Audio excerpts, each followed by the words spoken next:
Hey guys, Dark here.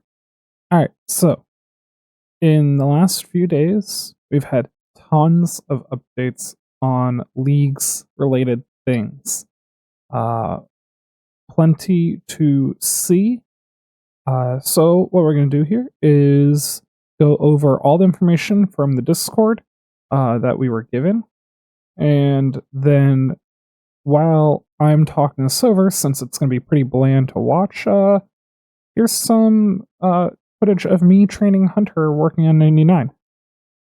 Alright, so before I get into the rest of the video, this is Editing Dark coming in about 12 hours after I finished the video, and there was some updates that were given, so I'm glad I didn't post the video. I want to put these in now. It's going to be a little hard to write over the audio in the video succinctly.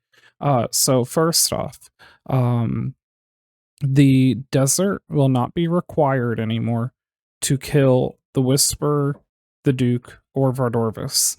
Leviathan still requires Guardians of the Rift, so you will still need to unlock the desert to kill Leviathan, but the other three, desert, it will be accessible without completing Desert Treasure 2 and without getting the desert.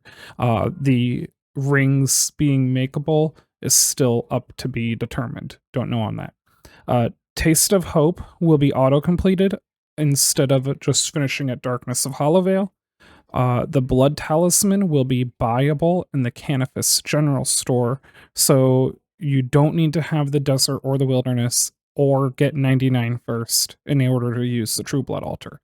The Wilderness Agility course will be free, and the lap counter will not reset on death. Finally, the Certificate 3 can be claimed from the start, meaning that anybody that has Fremnik, Varlamore, Kandarin, or Mauritania will be able to start RFD and access the chests in the Lumbridge.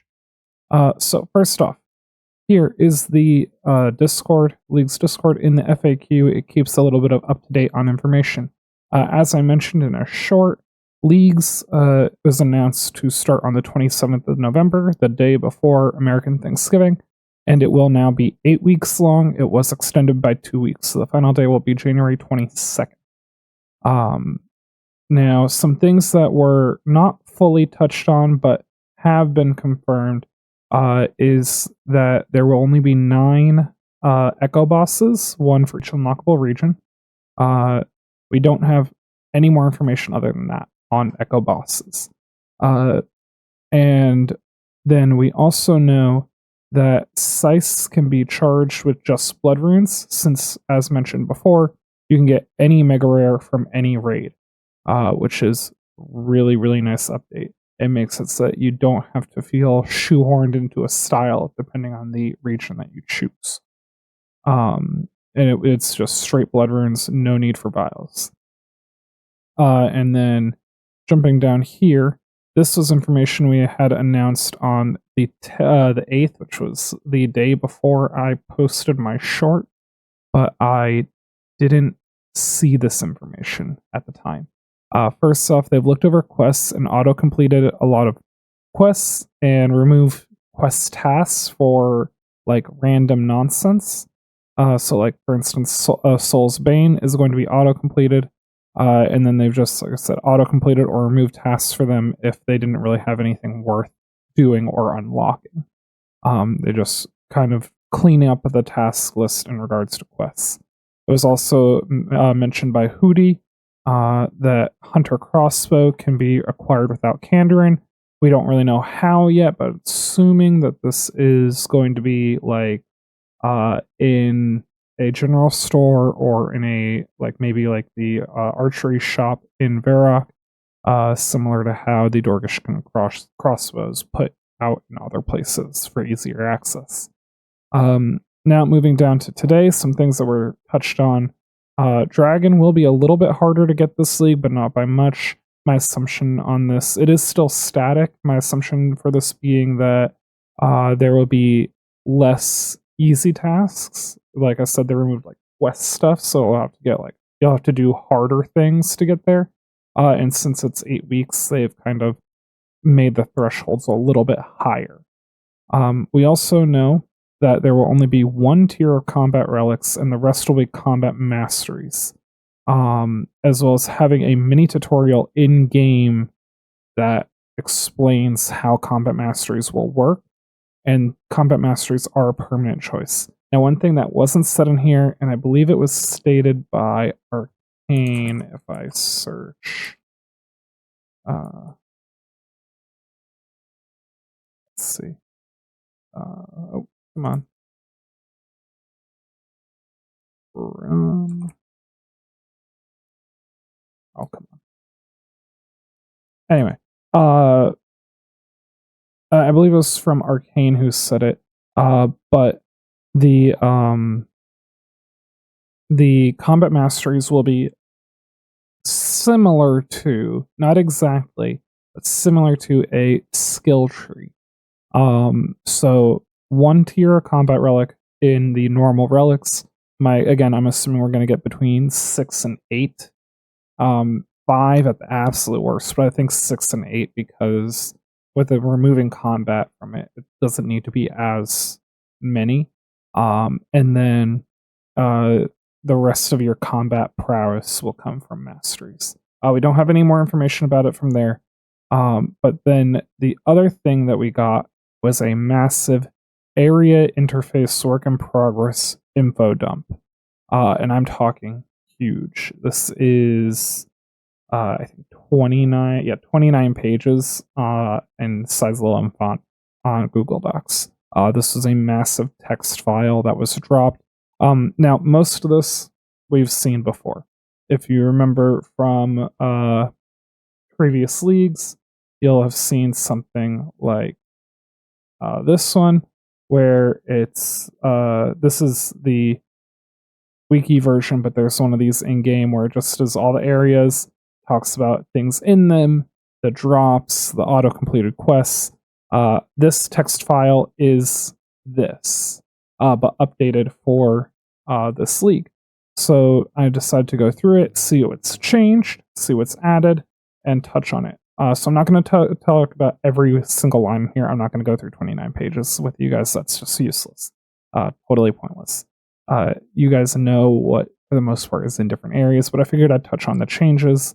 Misthalin, for instance, not much has changed there. We are going to have Soul Wars, but there has been talk about making it either restricted or just no XP. A lot of people would prefer the no XP because it's kind of lame to have the meta for combat training being spending 6 hours farming points at a minigame. That's just kind of boring. Notable combat-related activities we have right here. Green means it's new. We have Scurious, the Rat King, and Tormented Demons. And then moving into non-combat stuff, we do have Fossil Island, Volcanic Mine. Yellow means it's been updated recently. I know there are things that I don't have highlighted on here. For instance, agility courses have slightly buffed experience since the last league, since the rebalance, the skilling rebalance. I didn't highlight every little thing, but I highlighted things that I thought would be have a significant update. For instance, Fossil Island, Volcanic Mine is way easier solo now. So going into it would actually be really, really good mining training for an account if you don't unlock better options along the way. It's going to be even better than it was before, on top of being very good points. For the most part, things like this already been noted, and there are some things that have been put in the feedback here that I'll touch on as well. I've made some notes directly into this, and then other things I have not. For instance, here, actually, I think I'd touch on it right down here. Nothing of these has changed. Right here, blue is just info for me to remember to talk about it. But while Gothic Sleeps and Defender of Varrock are not on the auto-completed quest list, if you look right here, these are all the auto-completed quests. And Tormented Demon drops, as you can see right here, are buffed in Misthalin. So it's most likely going to be a Misthalin autocomplete. It could be Asgarnia because most of the quest does take place there, but since the drops are in Misthalin, it makes more sense for it to be in Misthalin, I think. But Welgethic Sleeps is impossible to complete with any regions, like with the amount that we can choose. You need to have 4 quests completed for it. Like 4 regions minimum, I think. I think it's actually 5 with quest completions. But we don't really have information on that. It was brought up, and it's being held in a massive document file for the Jmods to look at later. So that's noted there. Right here, Dragon Pickaxe from all sources has been updated as part of Misthalin now. It was not previously. Again, uniques from Tormented Demons and then uniques from Scurious. Those all have boosted drop rates. Uniques from Scurious having boosted drop rate is actually insane. The spine is 1 in 31, 33. So if you get a 5 times drop rate, it's gonna be like 1 in 6. You'll be able to farm combat XP off of Scurious in like 5 seconds. It's gonna be, you're gonna be able to abuse this so heavily. It'll make training for like 50 mil skills super easy. Nothing else really here has changed. It was noted that this is no longer a task. It's now where is it? It's now you have to grapple across a pylon on the Dorgish Khan agility course. And oh, that is one I forgot to mention. This one here, I forgot to highlight it. This is also new to be completed in Misthalin. It used to previously be you only had to, or only the Lost Tribe was done, not Death of Dorgish Khan. So now we have this auto completed, meaning a lot of the previously completed tasks don't need to be auto completed. We can actually just go and do them ourselves. This being Destroy Dorgish needs Asgarnia. It's the reason it used to be it's completed now. It used to require Asgarnia, so those auto completions were necessary. But yeah, so Gertrude's Crat used to be a task, Romeo and Juliet used to be a task, Soulsbane used to be a task. So now these are just going to be auto completed, so we can all get cats for fun. We can all, I don't know, not do Romeo and Juliet and waste 5 minutes. And you no longer have to deal with the Soulsbane quest either as well. So that's just nice free updates there. Nothing else has changed in Misthalin. Moving over to Karamja, really the biggest thing here, I think, is that Brimhaven Agility Arena was updated. I believe it gives... I actually haven't done it much recently. I believe it gives better agility experience, and also it gives better agility experience, and I'll look at it really quick.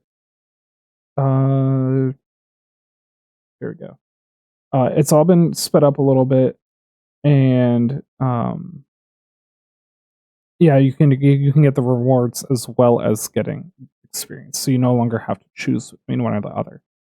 So that's a little bit better than it used to be. Other than that,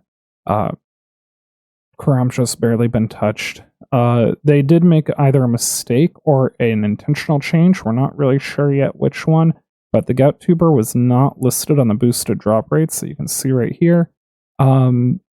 It should be re-added. It was on all the past leagues that you could access Karamja, so there's no reason that it shouldn't be boosted again. Seeing as they didn't like auto-complete that task either. But we'll see what happens with that one. Kandarin is next. There really wasn't much that I thought of here that has been updated since last league. I think everything is actually pretty much the standard. I didn't highlight rooftop courses, even already. Like some of them got buffed a little bit, some of them got reduced a little bit, but for the most part, everything here is pretty like standard. They have the same quests completed, all the same tasks. there's really nothing here that's been updated to being more or better from the last one. So yeah, Kandarin's staying for now the same. Asgarnia is next. Again, Asgarnia could have while Gothic sleeps as auto completion, but for the most part here, once again, Asgarnia hasn't really had too much of a change other than Motherlode Mine has been updated a little bit, minorly, but it has, I think, been changed enough that it could be good.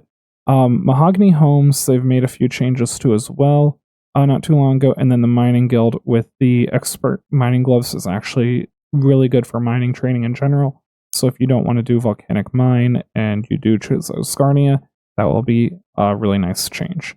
Oh, right here, Below Ice Mountain was auto-completed. It did used to be a task. And I think this is actually the biggest update to Asgarnia, is that now Dwarf Cannon will be auto-completed with Asgarnia. It did need Kandarin and Asgarnia before, because the like the dwarf settlement, whatever it's called, is in Kandarin.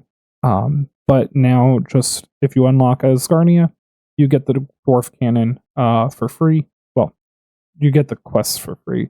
You still have to buy the cannon itself, but let's be real here, 750k in leagues is nothing. You can get that in like 10 minutes. So it is a nice boost. It does make AFK training, range, and Slayer in Asgarnia very nice. Other than that, nothing else really has been changed here. Everything is pretty normal. Fremenic up next. There hasn't really been any crazy changes here.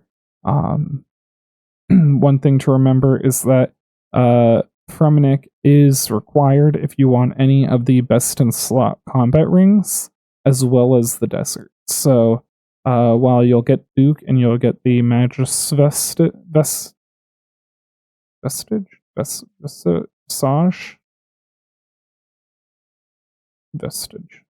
Yeah, that thing.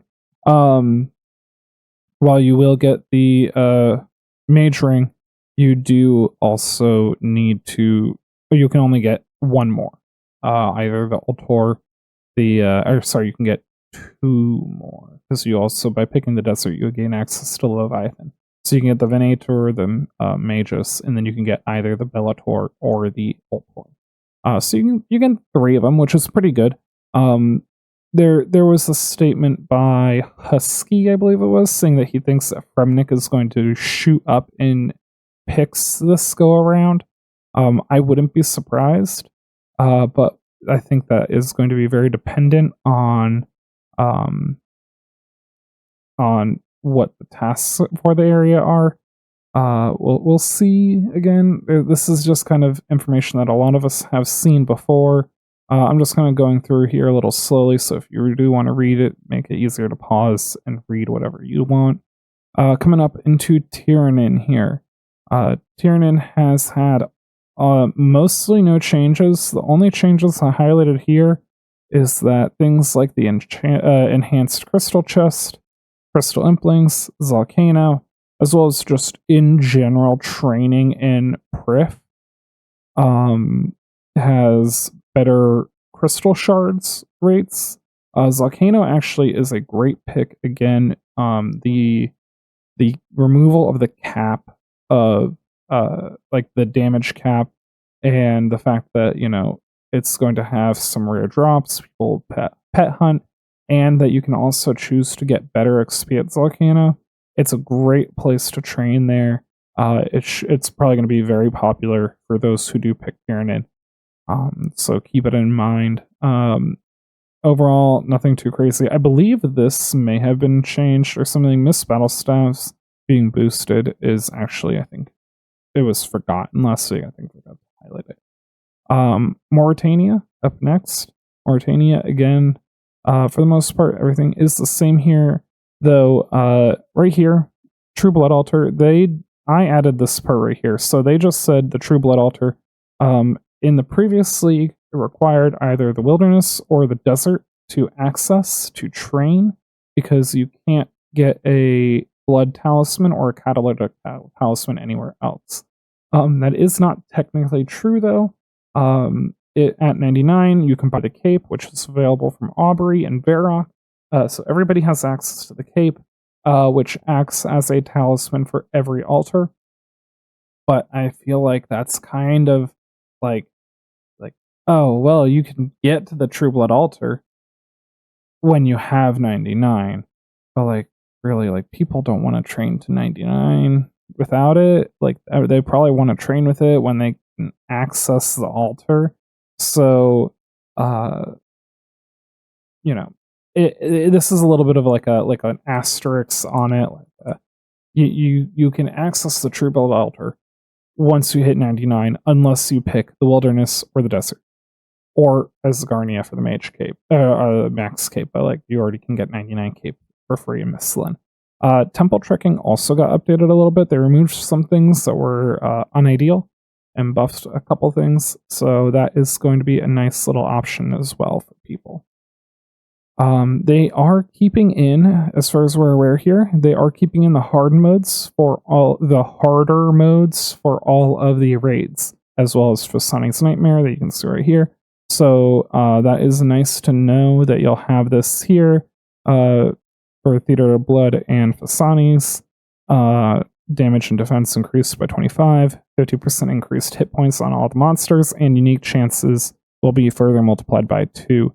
So while Theater of Blood is also already basically guaranteed to be a purple, Fasani's will have like almost like a times 10 multiplier on their drop rates, which is really nice as long as you can, do this. Other than that, nothing has been changed from the drops here. Moving over into the Caridian Desert, all of the settlements and combat activities are the same as before. We do have Mage Training Arena, which got an insane buff recently. So adding in the buffed, the buffs usually from to points in in like mini games and things like that. Mage Training Arena should be really, really quick this go around. Guardians of the Rift, this is being highlighted. There is the beta going on. I don't know if we have a date on the release of it, but the turnaround on Wintertop was pretty quick from the beta into the additions into the game. We have 6 weeks until League's launches. I think I'm doing that right. 1, 2, 3, 4. Yeah, 6 weeks until League's launches. It is very possible that Guardians of the Rift will have its updates during League. Less likely to be necessary since there's limited Leagues worlds, but it is still nice that we know that it could be a thing. So keep your eye out for that. If it is added into the game before Leagues or even during Leagues, and they update Guardians of the Rift in Leagues, it'll make it a lot easier to train it, rather than having to wait for a game for everybody else.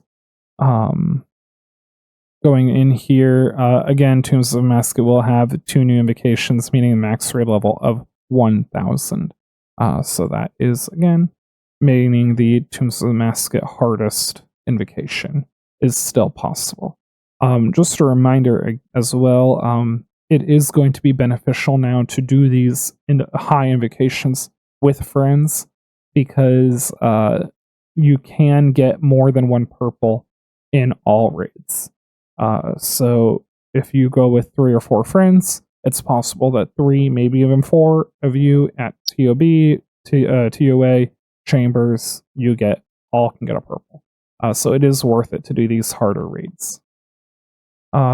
We will also have Desert Treasure 2 bosses dropping any of these Soul Reaper axe pieces, so you will be able to get the Soul Reaper once again from any area. Wilderness, Rogue's Castle has an update. I believe that was after the previous League, but the thieving method there is still really, really good, so that is going to be helpful. And then on top of that, I think I actually forgot to highlight it. Wilderness Agility course got updated. Quick note on this one here. Where is it? They are curious if the course fee is going to be removed. The Rev Caves fee is already waived for leagues. So it would kind of suck if you have to keep paying the fee. And then also they're discussing removing the lap counter there as well. I don't know. As of right now, I'm not planning on picking the Wilderness regardless. Whether, unless it has the most insane Echo Boss reward ever. But I don't really have a feeling one way I don't have feelings one way or the other. But if it would make people who enjoy and want to pick Wilderness happy, then go for it. Then other than that, I've forgotten to mention a couple things here. So Karamja, the God Trooper, Mauritania, Araxor's missing from notable combat encounters, and its uniques are missing from the drop tables. They will be there. It was just forgotten. And then the desert, this is just that it should be explicitly mentioned that Iklearn's Little Helper be auto-completed. It's not a prereq of Desert Treasure 2. It should be listed separately. But last time it was actually auto-completed. Here, Teleport to Gorok is just listed wrong. Where is it? Right here. It's just listed wrong, but that will be fixed. And then Elder Chaos Robes, which are actually worth it to go for, because they do have magic damage boost now. They are not listed in the drop rate changes. I believe they were boosted in one of the last few leagues. So they should be boosted again, but they're not currently listed here. Moving down here, Korend and Kebos now. You'll notice something's wrong here. I'll touch on that in a moment. But Korend and Kebos, Chambers of Xerix did get its layout buffs and everything after the last league. So that is something, as well as all the changes to the bosses and everything. That is something that was explicitly changed. Tithe Farm's update was after the last league as well. And the Winter Tot, like I mentioned, its beta was finished and then it was updated. I've actually heard really good things about the warmth system.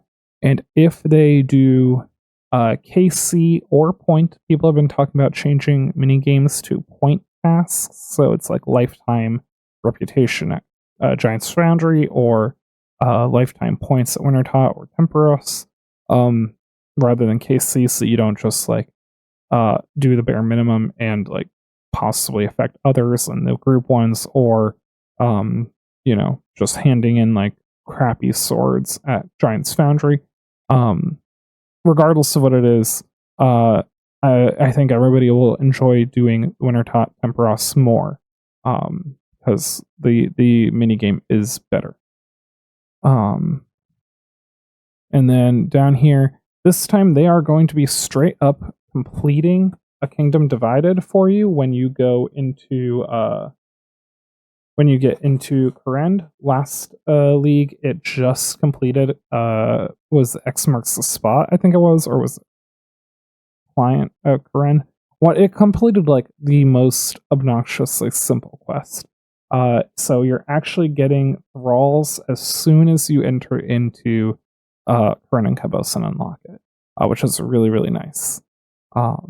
Then here we go. The Chamber of Xeric will have its challenge. What was it? It was called Chamber of Xeric's Challenger mode, or even more challenge mode. Again, same thing as with TOB and Fasani's Nightmare, except that the unique chances here will be multiplied by a further 3. So it's going to be insanely common for it there.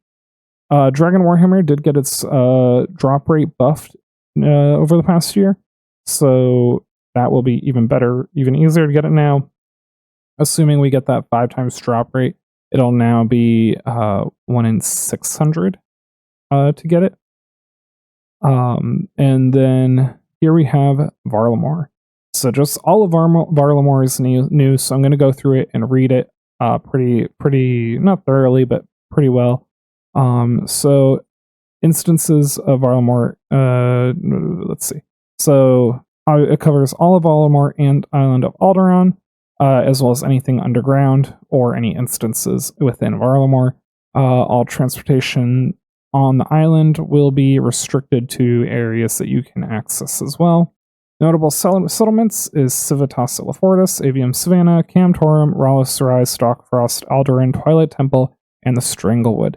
Yes, the Stranglewood has moved to Varlamore, which does make sense. It is technically part of Varlamore.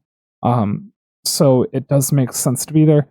Map-wise, like meta map-wise, we can't access both at the same time, so they will make the Stranglewood accessible via a League Navigator in Northern Varlamore.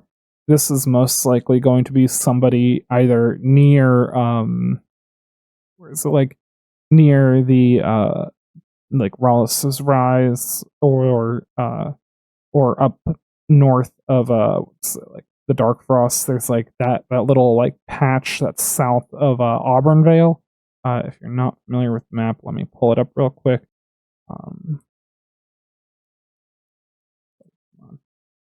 But somebody will be able to teleport you there. There we go. Drag that over there.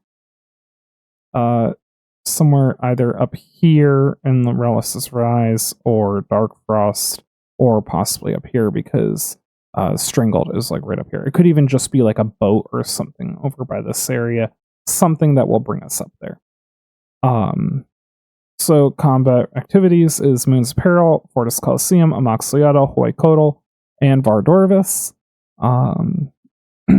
So that does mean Ultor Vestige will be now in Varlamore, as well as you'll be able to get all of your mage robes with Virtus, and you'll be able to get the Soul Reaper axe. Making Varlamore much better than just the basic support region that I had originally been thinking would be. Notable non-combat activities is House Robbery, Calcified Mining, Blessed Bone Shards, Hunter's Guild with the Rumors, Mastering Mixology, Herbal Activity, and Colossal Worm Agility course, which will also be able to give you stamina potions, so that means that staminas are not restricted only to Asgarnia now. It's got a really good group of training here, thieving plus money and easy clues. Calcified Mining is mining and prayer, Blessed Bone Shards prayer. Hunter is honestly a lot. It had with the Hunter Rumors itself, you train Hunter. You also get from the rewards, you can get some logs, not a ton, but some. You can get bone shards, herbs, and money, and cooking training with the meats. Mastering Mixology will get you all of your Herblore, all your potions. I'm assuming the potion packs won't be restricted, so it may actually be like a really solid way to get potions you might not be able to get normally. If you just pound herbs into it and pull out a ton of potion packs. I'm assuming that the points will be boosted there as well, so that's actually a really good option. Quests that will be automatically completed going into it is Children of the Sun, Twilight's Promise, Heart of Darkness, and At First Light. So you immediately, of course, have access to Varlamore through the Ketsil in east of Varrock. Twilight's Promise and Heart of Darkness, so you'll have all the way through to the Slayer Dungeon unlocked and Amoxiliado. And At First Light means you'll have instant access to the Hunter's Guild once you have the level for it. It also means that there's hardly any quests that are actually getting unlocked there, but you can do the few that are left. It's not really insane XP rewards, so it's not that big of a deal. Leagues drops in Varlamore, uniques from Moon's Apparel, the uniques from the Coliseum, uniques from Amoxiliado. Just a note is that it's saying uniques from Amoxiliado, however, the Pendant of Atez and the Frozen Tears and... Is it just those two? Yeah, I think it's just those two.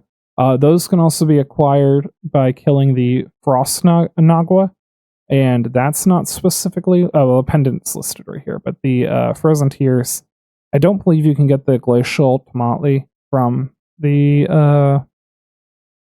from the Frost and Agua, but it's not specifically mentioning it here, so just better to clarify. Uniques from Huaycodal. I do wish that they would include the Huasca seeds in these soiled pages, but it's okay.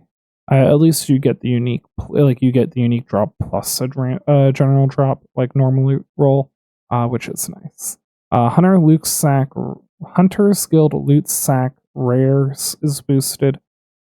So that means your outfit, your Huntman kit, and I don't know if that will include the blueprints. That is good information to find out, but it probably won't include the pet. Never includes the pet. Unique items from Vardorvis. That's everything. So orbs, crystal or quartz, ingots, Virtus, axe head, and the vestige. The Techo Salamander will be boosted, which is kind of fun. I think it's like 1 in 1,000, 1 in 1,500. So that's a good boosted rate to get. And then it is not actually on here. This is me typing it in. Sulfur Blades should be boosted because they are a unique drop to the area. A solid weapon to get, especially if you don't pick Kandarin. Silver Blades are actually comparable to the Dragon Scimitar. And honestly, they're really good against a lot of the things in Varlamar itself. So they should be boosted. They'll most likely get added, but we aren't positive on that. But yeah, so that is all of this here. Most of this is not surprising. Most of this is returning information. So I'm not too pressed about going into every little detail, but I did want to come in and just kind of highlight some of the changes, some of the additions, some things that we just weren't expecting to see. I don't think anybody really expected them to move of Vardorvis to Varlamar. It is nice that it was done. Though, like I said, I think it makes Varlamar much more competitively viable to the other regions. I don't think it would have been. I think it would have been very much a support region, and actually changes how I'm thinking about Varlamar now. I may actually consider it depending on what the Echo boss drops. I'm assuming now that since we know Vardorvis won't be the Echo boss, they did say that none of the DT2 bosses are going to be Echo bosses. They will be just easily accessible bosses. My guess is it'll probably be Huaycodal, maybe Moxliaddle. One of those two will probably be the Echo boss.